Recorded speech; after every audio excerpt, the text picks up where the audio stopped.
Hello learners, welcome to my YouTube channel to the point learning.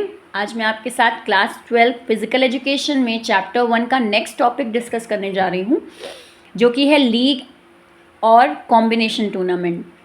इससे पहले मैं इसी चैप्टर से रिलेटेड बाकी टॉपिक्स डिस्कस कर चुकी हूँ, जैसे कि मैनेजमेंट इन स्पोर्टिंग इवेंट्स क्या होता है, उनके फंक्शंस क्या क्या हैं, इसके अलावा नॉकआउट टूर्नामेंट क्या होता है, और आपकी वेरियस कमिटीज़ और उनकी रिस्पॉन्सिबिलिटी। ये सारे टॉपिक मैं ऑलरेडी डिस्कस कर चुकी हूँ, जिसका लिंक आपको मेरे इसी वीडियो के डिस्क्रिप्शन बॉक्स में मिल जाएगा।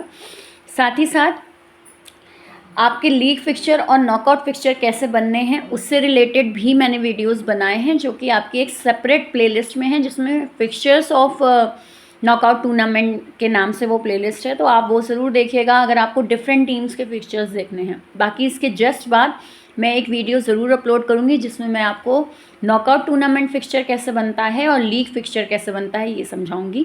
तो आगे के वीडियोस भी ज़रूर देखिएगा। फिलहाल इस वीडियो को स्टार्ट करते हैं। लीग और राउंड रॉबिन टूर्नामेंट क्या होता है, सबसे पहले मीनिंग पे आते हैं। A team has to play with every other team. जो आपकी टीम होती है उसे एक दूसरे के साथ एक बार ज़रूर खेलना पड़ता है। Has to play with every other team, जितनी टीम्स होंगी सारी टीम एक दूसरे के साथ ज़रूर खेलेंगी। इसे हम कहते हैं लीग फिक्सचर या फिर round robin tournament. Irrespective of win और डिफीट, चाहे वो जीत रही हों चाहे हार रही हों, या फिर उनके बीच मैच ड्रॉ हो रहा हो यानी टाई हो रहा हो, सारी की सारी टीम जो है वो एक दूसरे के साथ ज़रूर खेलेंगी। ऐसे टूर्नामेंट को हम कहते हैं लीग या फिर राउंड रॉबिन टूर्नामेंट। इस पे आते हैं कि इसके टाइप्स क्या क्या होते हैं। तो टाइप्स ऑफ लीग टूर्नामेंट में है single league tournament, double league tournament and super league tournament. One by one इनको देखते हैं। सिंगल लीग टूर्नामेंट का मतलब हो जाता है team has to play with every team only once, यानी एक बार सारी टीम एक दूसरे के साथ ज़रूर खेलेंगी। उसे हम कहते हैं सिंगल लीग टूर्नामेंट, जिसमें आपका जो फॉर्मूला होता है वो ये होता है, number of matches is equal to n bracket n-1/2। अब यहाँ n का मतलब है आपका नंबर ऑफ टीम्स, ठीक है। नंबर ऑफ टीम्स को हम कहते हैं n। ये जब आप फिक्सचर सीखेंगे तो वहाँ पे आपको ये आइडिया हो जाएगा और आपको याद भी रह जाएगा। तो n मतलब होता है नंबर ऑफ़ टीम्स। तो ये फॉर्मूला पुटअप करते हैं, जिसमें जो नंबर ऑफ़ मैचेस निकल के आएंगे आपके, उसमें आप देखेंगे कि हर टीम एक दूसरे के साथ एक बार ज़रूर खेल रही है। दूसरा आते हैं, दूसरा टाइप है आपका double league tournament. A team has to play with other team twice, यानी कि डबल लीग में जो सारी टीम है वो एक दूसरे के साथ 2 बार खेलेंगी, ट्वाइस। इसीलिए इसको हम कहते हैं डबल लीग टूर्नामेंट। और इसका फॉर्मूला होता है आपका n ब्रैकेट n-1, यानी डिवाइड बाय 2 हम नहीं करते हैं, ये आपको ध्यान रखना है। सीधी सी बात है, जब हर टीम एक दूसरे के साथ 2 बार ज़रूर खेल रही है तो यानी नंबर ऑफ़ मैचेस ज़्यादा हो जाएंगे, तो आप डिवाइड बाय 2 नहीं करेंगे। एक मैथ्स का नॉर्मल सा लॉजिक होता है, जब आप किसी नंबर को डिवाइड कर दें 2 से तो वो आधा हो जाता है। तो ये काम आप यहाँ डबल लीग में नहीं करेंगे, क्योंकि सारे के सारे एक दूसरे के साथ 2-2 बार खेल रहे हैं, तो इसलिए n ब्रैकेट n-1। और यहाँ पे सब लोग एक दूसरे के साथ केवल एक ही बार खेल रहे हैं, इसलिए डिवाइड बाय 2। तो आई होप ये लॉजिक आपको याद रहेगा। नेक्स्ट आते हैं सुपर लीग टूर्नामेंट। क्या होता है फिर, large number of teams are grouped into small groups, यानी कि हमारे पास बहुत सारी टीम हों तो हम उनको क्या कर दें, हम उनको अलग अलग स्मॉल ग्रुप्स में डिवाइड कर दें। फिर उन ग्रुप्स में से जो टीम्स का परफॉर्मेंस सबसे अच्छा रहेगा उनको बाहर निकाल के फिर उनका लीग करवा दें, तो इसे हम कहते हैं सुपर लीग टूर्नामेंट।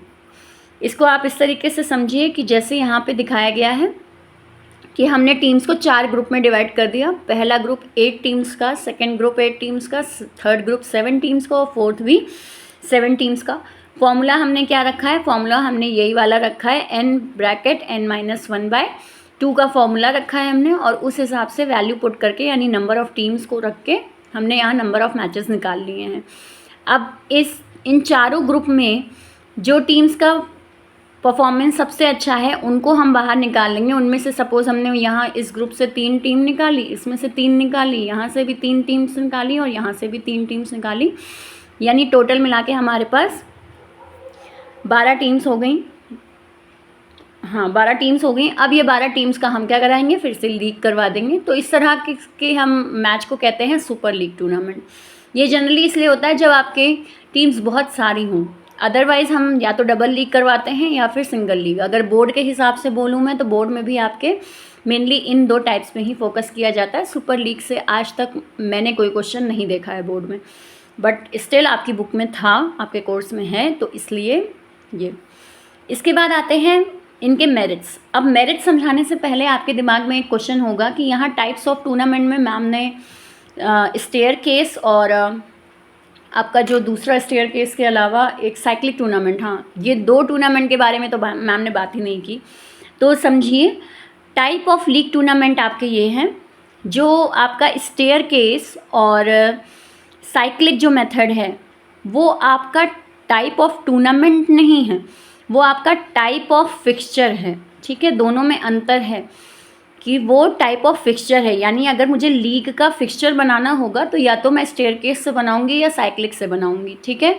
लेकिन अगर मुझे किसी तरीके का टूर्नामेंट करवाना होगा तो लीग में ये 3 टाइप ऑफ टूर्नामेंट हैं, ठीक है। इसीलिए उसके बारे में मैंने यहाँ नहीं समझाया, उसके बारे में मैं आपको जब फिक्सचर समझाऊंगी लीग का तो वहाँ इन दोनों को समझाऊंगी और कैसे आप सॉल्व करोगे वो भी वहाँ क्लियर हो जाएगा। इसके बाद आते हैं नेक्स्ट पे कि मेरिट्स क्या है लीग टूर्नामेंट के, यानी कि लीग टूर्नामेंट फ़ायदे किस चीज़ के देता है। पहला आते हैं ample opportunity to show their talent. Players को या टीम्स को अपना प्रदर्शन दिखाने का या उनको बहुत सारे अपॉर्चुनिटी मिलते हैं। एम्पल मतलब बहुत सारी अपॉर्चुनिटी मिलती है उन्हें अपना टैलेंट दिखाने के लिए, अपना एफर्ट दिखाने के लिए, क्योंकि यहाँ पे ऐसा नहीं होता कि एक बार बस आउट तो आप पूरे टूर्नामेंट से बाहर, ऐसा नहीं है। अगर आप आउट भी हो या मैच ड्रॉ भी हो रहा है तो उस केस में भी अभी आप आगे खेलोगे, सबके साथ खेलोगे ताकि आप अच्छे से अपना टैलेंट दिखा सको। देन आते हैं नेक्स्ट पे, true winner can be determine. अगर मैं एक ट्रू विनर, एक अच्छा विनर, एक सच्चा विनर फाइंड आउट करना चाहती हूँ तो उसके लिए लीग टूर्नामेंट ज़्यादा अच्छा माना जाता है, क्योंकि यहाँ पे कुछ लक वगैरह का चांस नहीं होता। अगर एक विनर सबसे अच्छा परफॉर्मेंस दिखा रहा है और वो बिल्कुल लास्ट तक सर्वाइव किए हैं, तो यहाँ पे इसका मतलब क्या है कि वो सारी टीम से जीत कर आया है, किसी एक टीम से जीत कर नहीं आया है। तो ये चीज़ क्या होता है, true winner can be determined. Next आते हैं improve the performance as team get good experience. इससे टीम का परफॉर्मेंस धीरे धीरे बढ़ता है, क्योंकि एक नहीं कई बार खेलने के लिए टीम्स को मिलता है, उन्हें बहुत सारा अच्छा एक्सपीरियंस होता है, बार बार उन्हें वो जो हम कहते हैं प्रैक्टिस मेक्स मैन परफेक्ट, वो वाला आपका बिल्कुल यहाँ सूट करता है लीग टूर्नामेंट में, क्योंकि बार बार खेलते हैं। एक में अच्छा नहीं खेले, 2 में अच्छा नहीं खेले, तीसरे में थोड़ा इंप्रूव किया, चौथे में थोड़ा इंप्रूव किया, 5वें में और अच्छा परफॉर्मेंस दिया। तो ये चीज़ क्या हो गई कि बहुत सारे मौके मिलते हैं जिसकी वजह से अपने परफॉर्मेंस को बहुत अच्छा इंप्रूव कर पाते हैं। नेक्स्ट है ये स्किल सिलेक्शन इज़ पॉसिबल। बिल्कुल जैसे हम यहाँ एक अच्छा प्लेयर निकाल पाते हैं, एक ट्रू विनर को निकाल पाते हैं, उसी तरीके से यहाँ पे हम एक प्लेयर का सिलेक्शन भी, एक स्किल्ड प्लेयर का जो एक्चुअली में डिज़र्व करता है अच्छा परफॉर्मेंस या डिज़र्व करता है बेस्ट प्लेयर का खिताब, उसको हम विनर अनाउंस करते हैं। देन नेक्स्ट है provide ranking to runners teams also. यहाँ पे ऐसा नहीं होता कि अगर आपका परफॉर्मेंस सबसे अच्छा है तो बस आप नंबर 1, उसके बाद बाकी टीम्स को हमने कोई इंपॉर्टेंस ही नहीं दी। यहाँ पे आपका रैंकिंग सिस्टम होता है। रैंकिंग सिस्टम से मतलब हो गया फर्स्ट, सेकेंड, थर्ड, फोर्थ, इस तरीके से आपकी मार्किंग रहती है। तो इस केस में जो नेक्स्ट बेस्ट टीम है उसको भी नोटिस किया जाता है, थर्ड जो है रनर उनको भी नोटिस किया जाता है। तो रैंकिंग सिस्टम यहाँ फॉलो होता है, जो कि प्लेयर्स के या टीम्स को मोटिवेट करने के लिए काफ़ी अच्छा है। नेक्स्ट आते हैं players interest is rise as they achieve high performance. Player का इंटरेस्ट ज़्यादा बनता है इस तरह के टूर्नामेंट में, क्योंकि उन्हें धीरे धीरे अपने हाई परफॉर्मेंस तक पहुँचने का मौका मिलता है। एक मैच से जीत कर दूसरे मैच के लिए वो ऑलरेडी मोटिवेट हो जाते हैं, फिर वहाँ पे उनका परफॉर्मेंस और अच्छा। तो ये चीज़ क्या है, प्लेयर का इंटरेस्ट बनता है कि यहाँ कुछ अच्छा किया अब और करेंगे, और अगर हार भी रहे हैं तो भी उनके अंदर ये फीलिंग आती है इसमें हारे अब नेक्स्ट में ना हारने पाएँ। तो ये चीज़ क्या है, हाई परफॉर्मेंस अचीव करने के लिए प्लेयर अपना इंटरेस्ट बनाए रखता है। नॉकआउट में ये चीज़ उसे मौका ही नहीं मिलता, क्योंकि एक बार हार गए तो बस सीधे बाहर। नेक्स्ट आते हैं good challenge as it is more competitive. एक अच्छा चैलेंज क्रिएट होता है प्लेयर्स के लिए, यानी एक कॉम्पिटिटिव स्पिरिट जो है वो अच्छे से डेवलप हो पाती है इस तरह के टूर्नामेंट में, क्योंकि आपको सारी टीम से खेलने का मौका मिलता है। जो अच्छी टीम है उनसे भी आप खेल रहे हैं, जो बुरी टीम है उनसे भी आप खेल रहे हैं, और जो आपसे बहुत अच्छी टीम है उनसे भी आप खेल रहे हैं। तो ये चीज़ क्या है, एक कॉम्पिटिशन, एक टक्कर की आपकी फाइट रहती है सारी टीम्स के साथ। ऐसा नहीं है कि किसी एक ही के साथ खेला और धीरे धीरे आप आगे खिसकते चले जा रहे हैं, नहीं, आप सबसे खेलिए, अच्छे बुरे बहुत अच्छे, और तब जाके आपको अपना एक एक्चुअल स्टेटस पता चलेगा। तो गुड चैलेंज होता है यहाँ पे। बात करते हैं इतने सारे फ़ायदों के बाद कि इनके नुकसान क्या हैं। तो बिल्कुल आपके डीमेरिट ऑफ लीग टूर्नामेंट क्या क्या है? टाइम कंज्यूमिंग, क्योंकि यहाँ पे नंबर ऑफ मैचेस बहुत ज़्यादा होते हैं, तो इस तरह के टूर्नामेंट को ख़त्म होने में बहुत टाइम लगता है, तो टाइम कंज्यूमिंग होता है, कई दिनों तक चलता रहता है।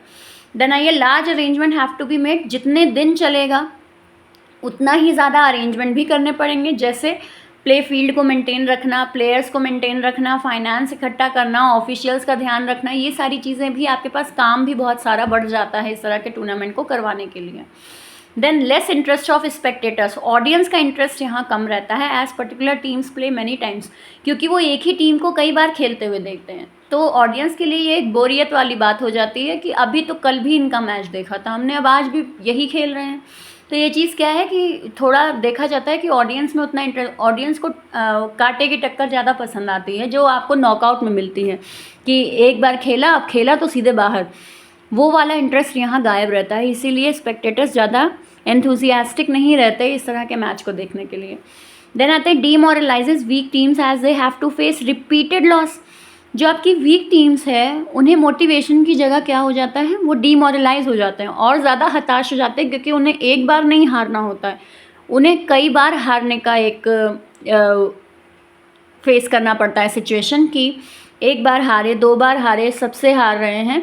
ये चीज़ क्या है, इससे वो मोटिवेट नहीं होता। एक लेवल फिर ऐसा आ जाता है कि वो अपने आप को टीम बहुत ही वीक समझने लगती है कि हम सबसे हार रहे हैं, इतनी टीम है, सबसे हार गए हम।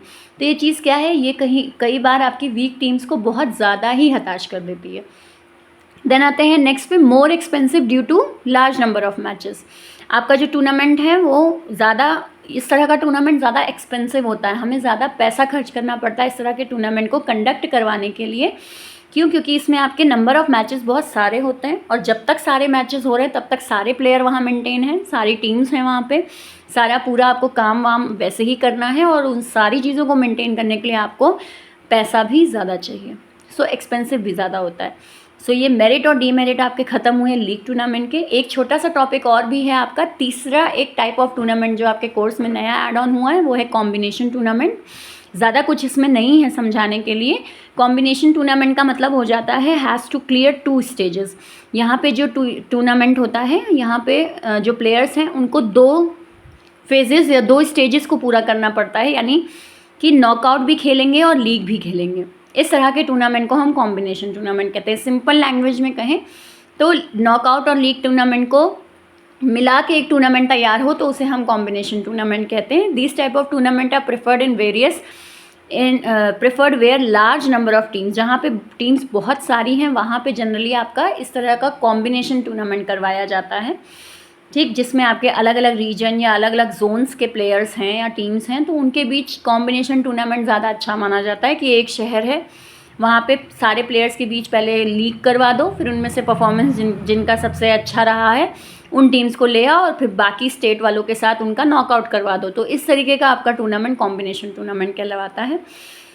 इसके टाइप होते हैं आपके नॉकआउट कम लीग टूर्नामेंट और लीग कम नॉकआउट टूर्नामेंट। नाम से ही इनका मीनिंग समझने में कोई दिक्कत नहीं होगी। पहली जो स्टेज होगी वो क्या होगी, नॉकआउट की, कि पहले नॉकआउट करवाएंगे, फिर जो टीम जीती उसका लीग करवाएंगे, और यहाँ पे पहले लीग करवाएंगे, फिर जो टीम बची उसका नॉकआउट करवाएंगे। तो इसे हम कॉम्बिनेशन टूर्नामेंट कहते हैं। सो आई होप आपको कॉम्बिनेशन और लीग दोनों समझ में आए हों। अगर कहीं कोई भी डाउट है आपको तो कमेंट सेक्शन में ज़रूर लिखें। साथ ही साथ अगर वीडियो समझ में आया हो, पसंद आया हो, तो लाइक का बटन ज़रूर क्लिक करें, और आगे का नेक्स्ट वीडियो ज़रूर देखें फिक्सचर कैसे बनना है आपका नॉकआउट का, क्योंकि फिक्सचर बहुत इंपॉर्टेंट है, कंपलसरी सेक्शन में आता है। तो उस वीडियो को बिल्कुल स्किप मत करिएगा, उसे ज़रूर देखिएगा। बाकी जो पुराने वीडियोज़ हैं उसका लिंक इसी वीडियो के डिस्क्रिप्शन बॉक्स में है। और अगर मेरे चैनल पे नए हैं तो सब्सक्राइब ज़रूर कर लें, क्योंकि आपको यहाँ पे फिज़िकल एजुकेशन क्लास 11-12 और बिजनेस स्टडी क्लास 11-12 दोनों ही सब्जेक्ट के सारे टॉपिक मिलेंगे। So thank you and have a nice day.